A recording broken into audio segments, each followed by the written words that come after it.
திருச்சியில் நாட்டு வெடிகுண்டுடன் ஒருவர் கைது செய்யப்பட்டுள்ள சம்பவம் அப்பகுதியில் பரபரப்பை ஏற்படுத்தியுள்ளது. திருச்சி கே நகர் பகுதியில் போலீசார் சோதனையில் ஈடுபட்டபோது உடையான்பட்டி பகுதியில் ராமகிருஷ்ணன் என்பவரது வீட்டில் 2 நாட்டு வெடிகுண்டுகள் இருந்தது தெரியவந்தது.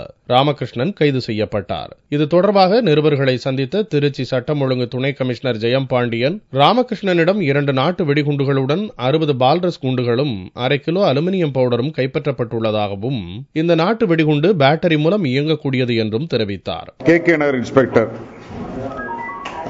உடையாம்பட்டியில் ஒரு வீட்டை சோதனை போட்டு அந்த வீட்டில் மறைத்து வைக்கப்பட்டிருந்த 2 நாட்டு வெடிகுண்டு கைப்பற்றியிருக்காரு.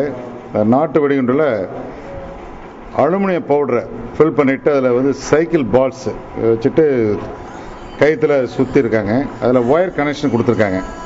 அதில் பவர் இல்லை, பவருக்கு பேட்டரி கனெக்ஷன் இல்லை, ஒயர் இருக்கு. அது அது வெடிக்கக்கூடிய தன்மை உள்ளது. பவர் சப்ளை அது வெடிக்கக்கூடிய தன்மை உள்ளது. ராமகிருஷ்ணன் எதற்காக நாட்டு வெடிகுண்டை வீட்டில் வைத்திருந்தார் என்பது குறித்தும் விசாரணை நடந்து வருகிறது. நாட்டு வெடிகுண்டுடன் ஒருவர் கைது செய்யப்பட்டுள்ள சம்பவம் திருச்சி கே நகர் பகுதியில் பரபரப்பை ஏற்படுத்தியுள்ளது.